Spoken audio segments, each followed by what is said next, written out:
नमस्कार. सर्वात श्रेष्ठ, अति प्रेमळ, शांततावादी, आवाढव्य, बलवान, बलशाली कारंजा म्हणजे भारत. भारत हा देश शांततावादी आहे, तसेच बलवान आहे, बलशाली आहे, तसेच अति प्रेमळ आहे आणि विश्वासू आहे. भारत देश हा शांतता निर्माण करतो, शांतता प्रस्थापित करतो व इतर देशांनाही शांततेचं आव्हान करतो. भारत देश हा इतर देशांना मार्गदर्शन करतो. तसेच शांततापूर्वक निर्णय घेण्याची, तसेच शांततेने कोणताही प्रश्न, कोणतीही अडचण, कोणतीही समस्या सोडवण्याचे आव्हान करतो. भारत देश हा प्रेमळ आहे, अति प्रेमळ आहे. कोणतीही गोष्ट, कोणतीही बाब, कोणतीही अडचण प्रेमाने सोडवा असे तो आव्हान करतो. म्हणून भारत देश शांततावादी आहेच आहे, परंतु तो मदतगारसुद्धा आहे, तसेच तो प्रेमळसुद्धा आहे, तसेच तो बलशाली आहे, तसेच तो ज्ञानवादी आहे, विज्ञानवादी आहे, बुद्धिवादी आहे. भारत देश हा इतर देशांना शांततेचं आव्हान करतो, तसेच इतर देशांना मार्गदर्शन करतो आणि सहकार्यसुद्धा करतो. तर देशांच्या मदतीला तो धावून जातो, त्यांना सहकार्य करतो, त्यांना मदत करतो. कोणताही देश असो, भारत देशाचा त्याच्यात वाटा असतो. म्हणून युद्ध थांबवणे, दुसऱ्या देशाला मदत करणे, कमजोर अशक्त असलेल्या देशाला मदत करणे, सहकार्य करणे हे सर्व भारताचं काम आहे. भारत हा सर्व करत असतो. म्हणून भारत हा एक प्रेमळ, सुंदर, छान, बलवान, बलशाली, शांततावादी आणि एक सुंदर असा देश आहे. भारत देश हा कलाकारांचा देश आहे. भारत देश हा महान संतांचा देश आहे. भारत देश हा महान वीर स्त्री पुरुषांचा देश आहे. भारत हा एक समृद्ध देश आहे. भारताला सोन्याची चिडिया असे म्हणतात, कारण भारताची संस्कृती ही फार अफाट आहे, विस्तीर्ण आहे, अवाढव्य आहे. भारतातल्या वस्तू ह्या फार उत्कृष्ट आहेत. भारतात अशा अनेक प्रकारच्या वस्तू आहेत, लेण्या आहेत, स्थळं आहेत, निसर्गरम्य ठिकाणे आहेत, तसेच अनेक ग्रंथ आहेत. तसेच भारत देश हा एक कलाकारांचा देश आहे. भारतात अनेक कला आहेत. अशा प्रकारे भारत देश हा एक गजबजलेला, एक सुंदर, अवाढव्य, बलवान, अद्वितीयमान असा देश आहे. भारतामध्ये अनेक खेळसुद्धा घेतले जातात. तसेच भारतामध्ये अनेक कला आहेत. अनेक कला कौशल्याने अनेक वस्तू बनवल्या जातात. भारतामध्ये अनेक लेण्या आहेत. भारतामध्ये अनेक प्रकारची छान छान, सुंदर, उत्कृष्ट अशी मंदिरे आहेत. भारतामध्ये अनेक असे ठिकाणे आहेत, स्थळं आहेत, जे निसर्गरम्य आहेत. म्हणून भारतामध्ये सर्वच काही आहे. भारतामध्ये प्रेम आहे, भारतामध्ये सहिष्णुपणा आहे, भारतामध्ये ज्ञान आहे, भारतामध्ये विज्ञान आहे, भारतामध्ये चंचलता आहे. कष्टाळू आणि श्रमी, मेहनती हा भारत देश आहे. तसेच भारत देश हा सर्वांना मदत करणारा देश आहे. भारत हा शांतता प्रस्थापित करणारा देश आहे. भारत हा बुद्धिवादी आहे, ज्ञानवादी आहे. तसेच भारत देश इतरांना, सर्वांना मदत करणारा देश आहे. अशा प्रकारे प्रगल्भ असा भारत देश आहे. अवाढव्य, अद्वितीयमान असा भारत देश आहे. म्हणून या भारत देशाबद्दल भारतीयांना अभिमान असला पाहिजे, गर्व असला पाहिजे. तसेच भारताबद्दलची निष्ठा असली पाहिजे. प्रत्येक भारतीयांना आपल्या भारताबद्दलचा गर्व असलाच पाहिजे, अभिमान असलाच पाहिजे. म्हणून आपण भारतात राहतो, आपण या देशात राहतो, म्हणून या देशाबद्दलचा आपल्याला गर्व असला पाहिजे, आपल्याला अभिमान असला पाहिजे, आपल्याला निष्ठा असली पाहिजे. आपण जसं एखाद्या घरात राहतो, एखाद्या ठिकाणी राहतो, मग त्या ठिकाणाबद्दलचा, त्या आपल्या घराबद्दलचा, त्या आपल्या अवतीभोवती जागेबद्दलचा, या त्या प्रांताचा आपल्याला अभिमान जसा असतो, तसा आपल्याला आपल्या देशाबद्दलचा सुद्धा अभिमान असला पाहिजे, आपला गर्व असला पाहिजे. आपल्या महान वीरांनी, क्रांतिकारकांनी आपल्या देशाला स्वतंत्र करण्यासाठी ज्या खस्ता खाल्ल्या, त्यांनी आपल्या जीवाची पर्वा केली नाही, आपल्या प्राणाची पर्वा केली नाही. त्यांच्याबद्दलही आपल्या मनात अपार अभिमान गर्व असला पाहिजे। तसेच या भारतातील महान संतांबद्दल सुद्धा आपल्याला अभिमान गर्व असला पाहिजे। अशा प्रकारे भारतात अनेक कलाकारसुद्धा आहेत आणि सर्वांचा अभिमान आपल्याला असला पाहिजे आणि या धरतीबद्दल, या धरणी मातेबद्दल, या धरतीबद्दल सुद्धा आपल्याला अभिमान असला पाहिजे। आपण गर्वानं भारत माता की जय असं म्हटलं पाहिजे। आपण अभिमानानं वंदे मातरम असे म्हणले पाहिजे।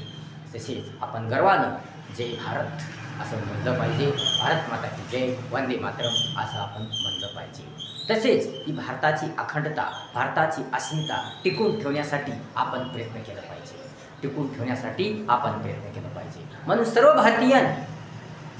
भारतीयांनी एकत्र येणे गरजेचं आहे। एकत्र येणे गरजेचं आहे। सर्वांनी एकत्र येऊन भारताची अखंडता, भारताची अस्मिता टिकून ठेवणे आवश्यक आहे। कारण भारत हा एक विस्तीर्ण अफाट देश आहे। म्हणून जे भारताचे जे शत्रू आहेत, जे आतंकवादी आहेत, ते भारताला नाश करण्याचा प्रयत्न करतात, सतत करत असतात। त्यांची वाईट नजर आपल्या भारतावर आहे। म्हणून असे जे भारतात सुद्धा काही असे शत्रू आहेत जे भारताला नाश करण्याचा प्रयत्न करत आहेत। यांना सुद्धा चांगला हिंगा दाखवण्याचा प्रयत्न केला पाहिजे। तसेच भारताचे जे शत्रू आहेत, जे देशद्रोही आहेत, जे आतंकवादी आहेत, त्यांना चांगला धडा शिकवण्याचं काम केलं पाहिजे। म्हणून भारतीयांना भारताबद्दल अभिमान असला पाहिजे, गर्व असला पाहिजे आणि भारतावरचं संकट दूर करण्यासाठी ते सतत तत्पर असले पाहिजे, सावधान असले पाहिजे, सतर्क असले पाहिजे। म्हणून ते सतत दक्ष असले पाहिजे, सावधान असले पाहिजे। त्यांनी भारतावरचं संकट दूर केलं पाहिजे आणि भारत हा एक समृद्ध देश बनवला पाहिजे, एक बलवान देश बनवला पाहिजे।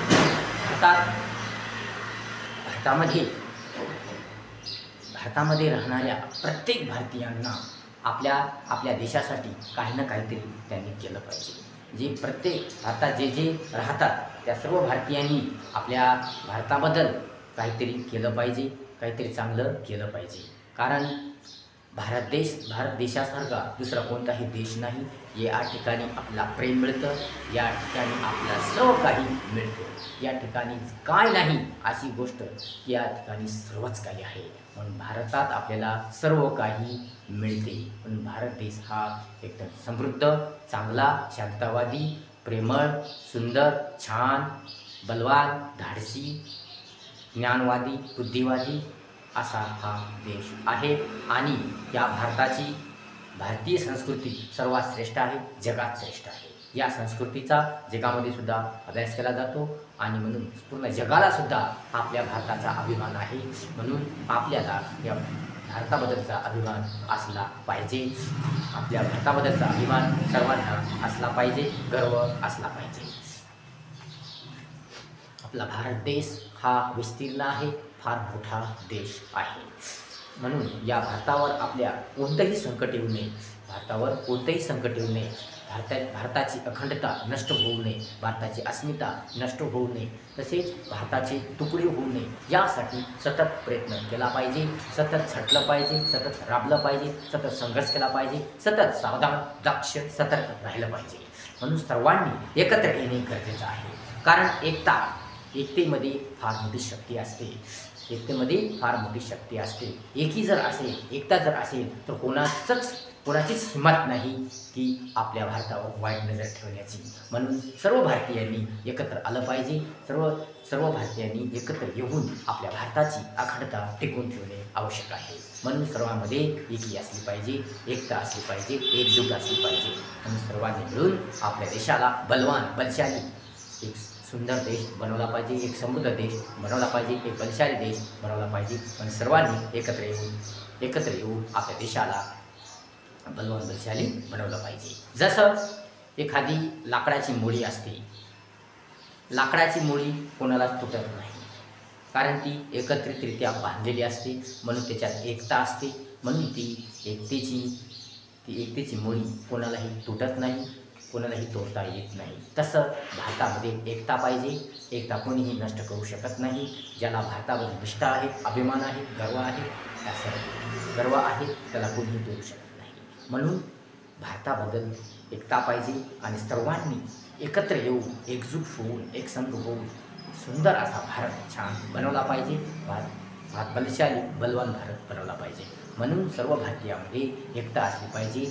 एकता असली पाहिजे, ऐक्य असली पाहिजे, समानता असली पाहिजे, भेदभाव दुजाभाव असू नये. सर्वांनी एकत्र येऊन एकजूट येऊन भारत सुंदर बनवला पाहिजे. म्हणून सर्वांमध्ये एकता पाहिजे. म्हणून सर्वांनी एकता पाहिजे.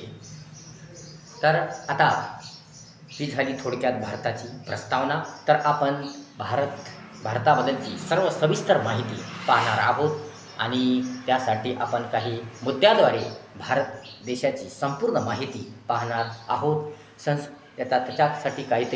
त्याच्यासाठी काही मुद्दे, या मुद्द्याद्वारेच आपण भारताची संपूर्ण माहिती पाहणार आहोत. त्या खालील मुद्दे: संस्कृती, भारताचा मागील इतिहास, क्षेत्रफळ, लोकसंख्या, विस्तार, भाषा, धर्म, वेश, अन्न, कला, खेळ, लेण्या, संत, महानवीर, महान स्थळ, कला, शैली, महान लोक, नृत्य, संगीत, चित्रपट, शास्त्रीय संगीत, अनेक कलाकृती, प्राचीन साहित्य, तसेच मोठी विद्यापीठे, मंदिरे, जंगल, घाट, समुद्र, डोंगर, पर्वत, निसर्गरम्य ठिकाणे, नद्या, गुंफा, धबधबा, प्राणी संग्रहालय, प्राणी व पक्षी, शिक्षण क्षेत्र, सण उत्सव, ग्रंथकाव्य, तसेच राज्याचे मुख्यमंत्री, तालुके, शहरे, गाव, आतापर्यंत झालेले पंतप्रधान, राष्ट्रपती या सर्वांची माहिती आपण मुद्द्याद्वारे घेणार आहोत. आणि भारत हा किती विस्तीर्ण देश आहे, किती अवाढव्य देश आहे आणि किती समृद्ध देश आहे, किती अद्वितीयमान देश आहे, या सर्वांची माहिती आपण या मुद्द्याद्वारे पाहणार आहोत. आणि या व्हिडिओमध्ये आपण या भागामध्ये फक्त आपण भारताबद्दलची थोडक्यात प्रस्तावना पाहिलेली आहे. तर आता आपण पुढच्या भागामध्ये सविस्तर भारताची आपण माहिती पाहणार आहोत आणि त्या वेगळ्या मुद्द्याद्वारे आपण भारताची माहिती पाहणार आहोत. म्हणून व्हिडिओ सतत पाहत राहा, वारंवार पाहत राहा. आणि व्हिडिओ जर आवडला असेल तर लाईक करा, शेअर करा, कमेंट्स करा आणि आपल्या चॅनलला सबस्क्राईब करायला विसरू नका. धन्यवाद.